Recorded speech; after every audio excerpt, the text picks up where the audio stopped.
salam sejahtera saya ucapkan. Saya Elton John Anthony, BG 23110061. Pada kali ini saya akan membentangkan tentang pengenalan kepada gerakan feminisme di Malaysia. Gerakan ini pada awalnya telah berkembang selepas tahun 1957, dan gerakan ini juga mempunyai objektif yang jelas, yaitu memperjuangkan hak golongan wanita sama ada dari segi ekonomi, politik, pendidikan, dan juga aspek sosial. Selain itu, gerakan ini juga digunakan untuk melindungi wanita daripada segala ancaman seperti keganasan terhadap fisikal dan mental. Pada awalnya, gerakan ini dijadikan sebagai medium untuk memperjuangkan hak asasi manusia seperti yang sudah termaktub dalam Perlembagaan Persekutuan. Antara pertubuhan yang ditubuhkan sekitar tahun 80-an, termasuklah Perbadanan Kaum Wanita, Pusat Kritis Wanita, Kumpulan Sumber Tindakan Sabah yang berpusat di Kota Kinabalu Sabah, di Kuala Lumpur, di Kuching, Sarawak, dan juga di Pulau Pinang. Kini, matlamat gerakan feminisme di Malaysia ini lebih menjurus kepada isu-isu kekeluargaan saja. Sekian. Gerakan feminisme memberi kesan kompleks terhadap sistem pendidikan negara. Penekanan berlebihan pada isu gender dan kesaksaman di institusi pendidikan memberi kesan negatif. Terlalu banyak tumpuan pada isu gender menggabungkan matlamat utama pendidikan, iaitu meningkatkan kualiti pengajaran dan pembelajaran. Keadaan ini akan menyebabkan pelajar lelaki menumbuhkan rasa tidak puas hati. Contohnya, aktiviti gender awareness yang diwajibkan tanpa pilihan boleh menjejaskan pendidikan pelajar. Pendekatan seimbang dan holistik diperlukan untuk mengatasi isu gender. Penekanan patut diberikan pada peningkatan kualiti pengajaran dan pembelajaran untuk semua pelajar tanpa mengira jantina. Kedua, program pendidikan yang menghapuskan perbezaan antara jantina untuk mencapai matlamat kesaksaman gender. Tindakan ini akan menghapuskan identiti peranan tradisional lelaki dan perempuan dalam masyarakat. Setengah orang percaya bahawa perbezaan antara lelaki dan perempuan berdasarkan stereotip dan norma sosial yang boleh diubah. Ketiga, gerakan feminisme menolak pemisahan gender dalam aktiviti dan program pendidikan, percaya bahawa integrasi yang lebih baik antara pelajar, perempuan dan lelaki akan meningkatkan pembelajaran dan interaksi sosial. Perdebatan mengenai kesan positif dan negatif pemisahan gender dalam pendidikan masih berlanjut, mencerminkan kompleksiti isu kesaksaman gender dalam masyarakat moden. Akhir sekali, secara keseluruhan terdapat kesan positif dan negatif dalam gerakan feminisme. Ia dapat meningkatkan kesedaran dan transformasi sosial, tapi ia juga mudah disalahfahamkan sebagai melanggar budaya timur dan agama Islam. Jadi, setiap langkah dalam pendidikan patut dipertimbangkan kesan positif dan negatif. Kesaksamaan gender dan nilai-nilai tradisional harus dijaga untuk memastikan keseimbangan dan kesinambungan pembangunan pendidikan negara. Telah menggalakkan peningkatan penyertaan wanita dalam pelbagai bidang pendidikan. Hal ini memberikan kesan negatif, iaitu dominasi wanita dalam bidang pendidikan tertentu. Kini, wanita telah melebihi jumlah lelaki dalam bidang seperti pendidikan dan kesihatan. Persekitaran pendidikan yang didominasikan oleh satu jantina sahaja mungkin menghadapi cabaran dalam menyediakan pengalaman pendidikan yang inklusif dan seimbang. Sebagai contoh, lelaki yang memasuki bidang yang didominasikan oleh wanita merasa terasing atau kurang diterima, dan perkara ini boleh menjejaskan motivasi dan prestasi mereka. Selain itu, objektif akademik akan menjadi lemah dan menyebabkan kekurangan pemahaman dalam proses pembelajaran. Hal ini boleh menghadkan keupayaan pelajar untuk memahami isu dari pelbagai perspektif. Bukan itu sahaja, konflik nilai dan budaya dalam kalangan pelajar dan guru juga akan mencetus. Konflik ini boleh menimbulkan ketegangan dalam institusi pendidikan yang membawa kepada jurang pemahaman antara mereka yang menyokong nilai-nilai feminis dan mereka yang lebih cenderung kepada nilai-nilai tradisional akan wujud. Perselisihan ini boleh menjejaskan suasana pembelajaran yang harmonis dan produktif.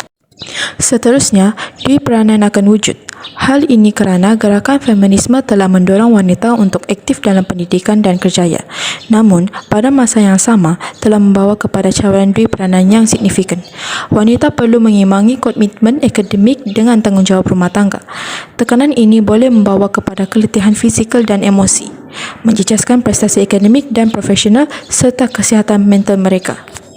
kesan negatif kebangkitan gerakan feminisme di Malaysia dari aspek politik. Kebangkitan gerakan feminisme di Malaysia telah membawa perubahan positif dalam memperjuangkan kesamarataan gender, tetapi juga mempunyai kesan negatif dalam aspek politik, seperti polarisasi politik dan tindak balas negatif. Polarisasi politik berlaku apabila kelompok konservatif dan progresif berselisih mengenai isu-isu gender.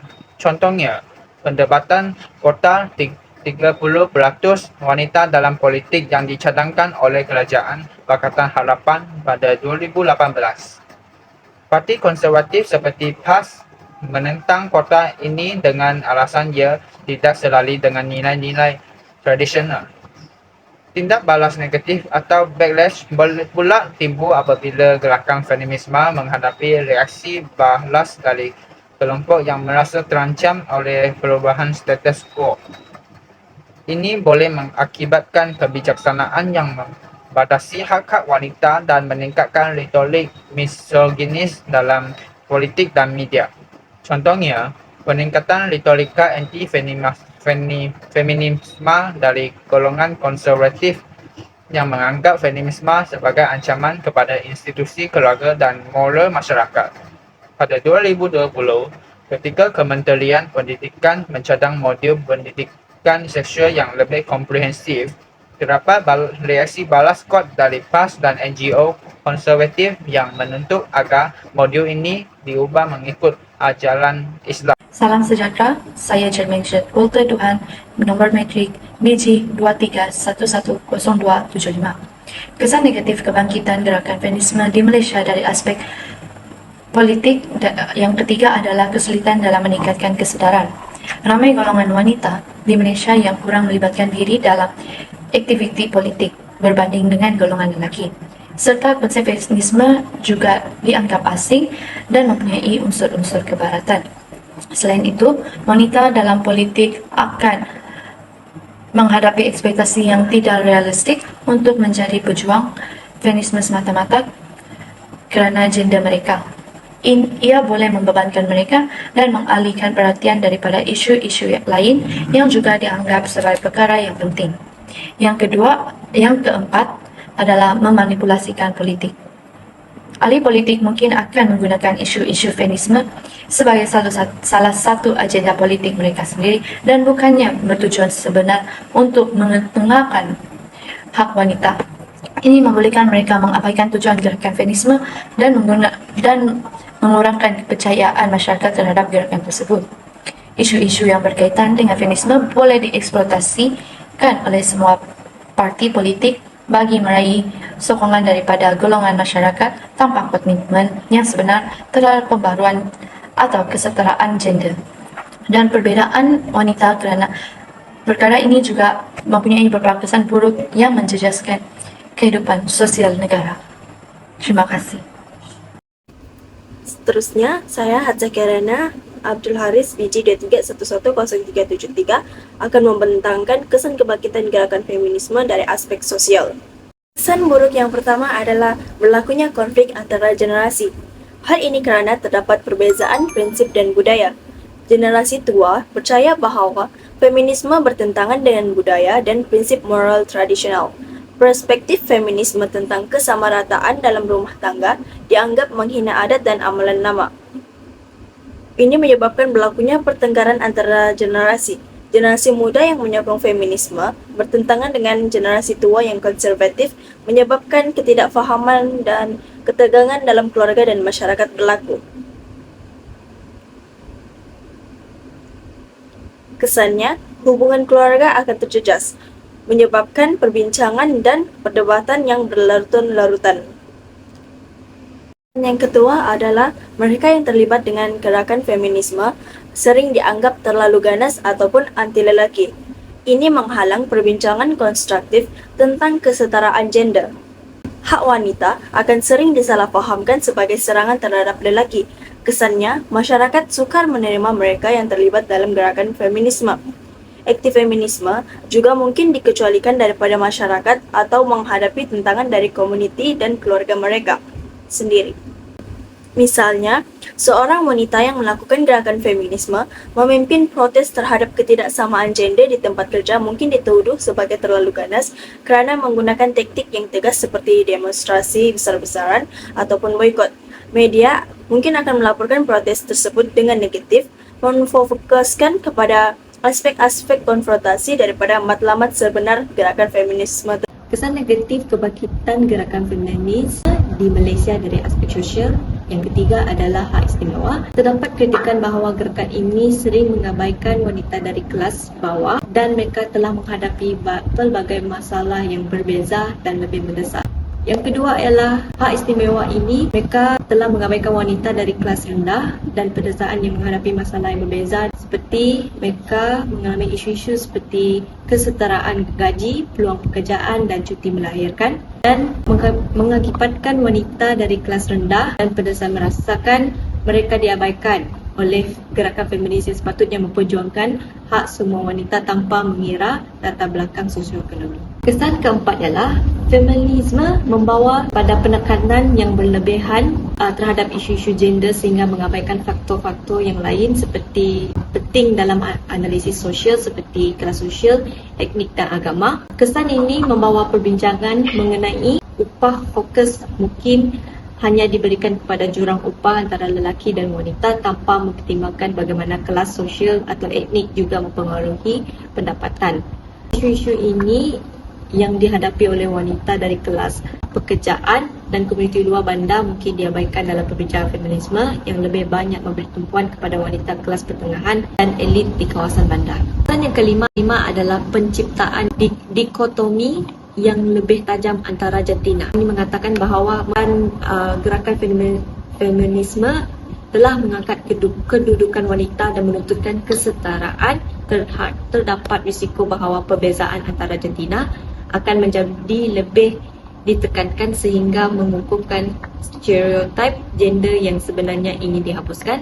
Contohnya, untuk mempromosikan kesetaraan gender, setengah pihak mungkin memandang rendah peranan tradisional wanita sebagai ibu dan penjaga rumah menyebabkan wanita yang memilih peranan ini merasa terpinggirkan dan kurang dihargai. Kesan keenam adalah penggeseran dan pengiktirafan dan penghargaan terhadap ilmu tradisional dan budaya tempat. Kebanyakan feminisme yang berorientasikan barat mungkin tidak sepenuhnya selaras dengan nilai-nilai tempatan dan boleh dianggap sebagai suatu bentuk kolonialisme budaya baru. Hal ini disebabkan mengakibatkan konflik antara pandangan feminis dan nilai-nilai tradisional yang membawa kepada peminggiran ilmu dan kebijaksanaan tempatan yang sebenarnya berharga. Seterusnya, saya akan membentangkan kesan kebangkitan gerakan feminisme dari aspek negatif dari aspek agama ialah penyelewengan pemahaman agama.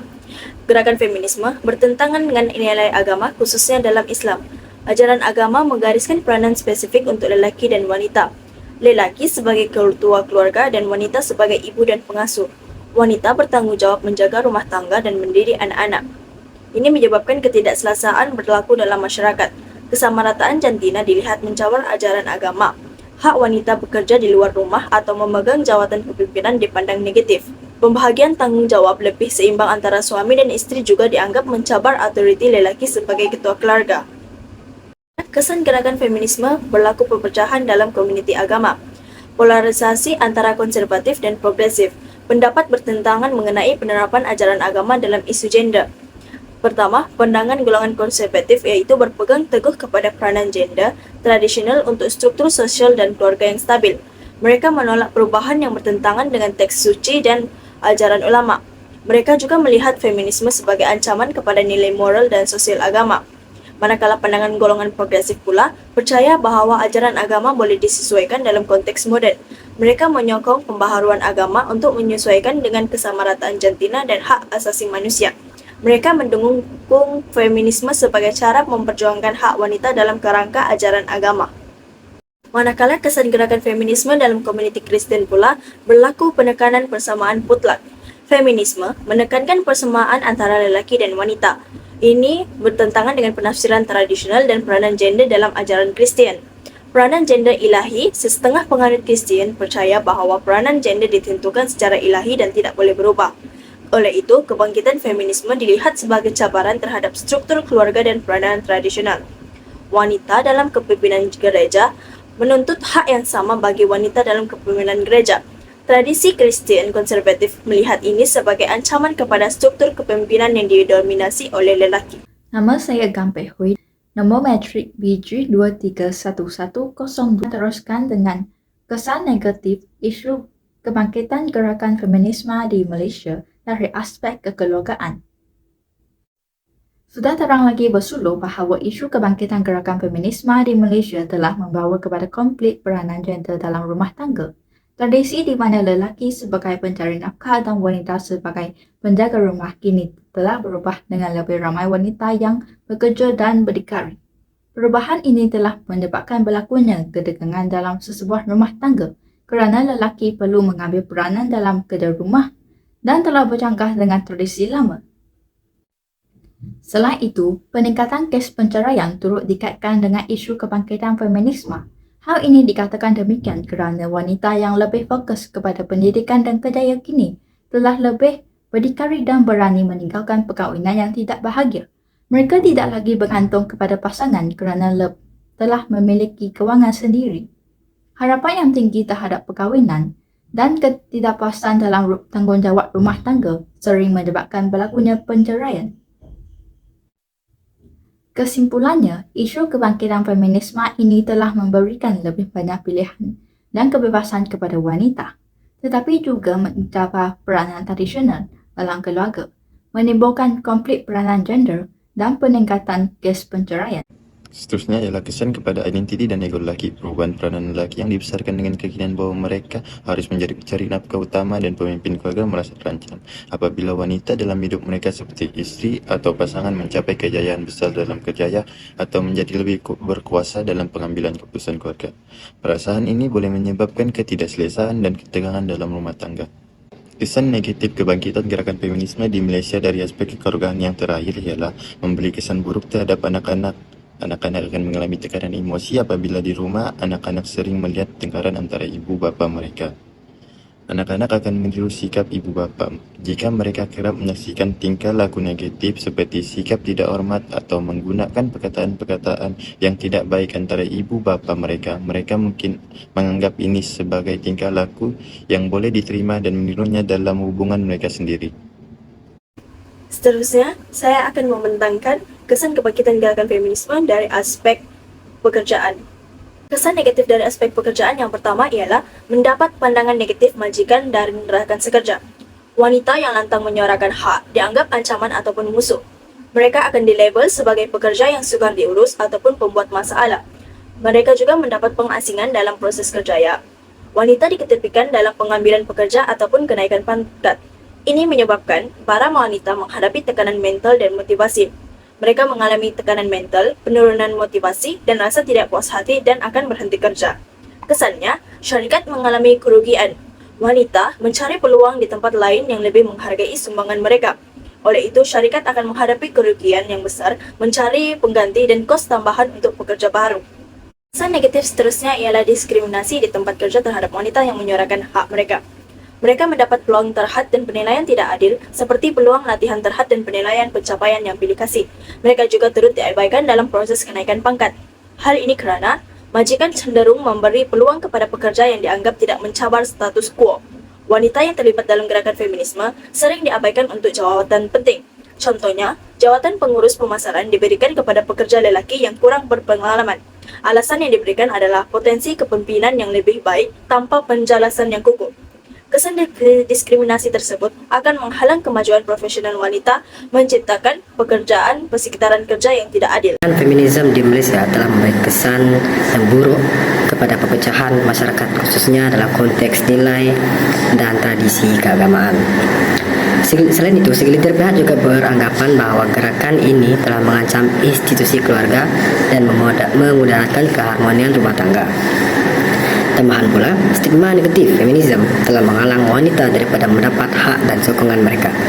Selain itu, dari aspek budaya pula, prasangka dan cakapan wanita dan perbincangan mengenai isu jantina telah terhad.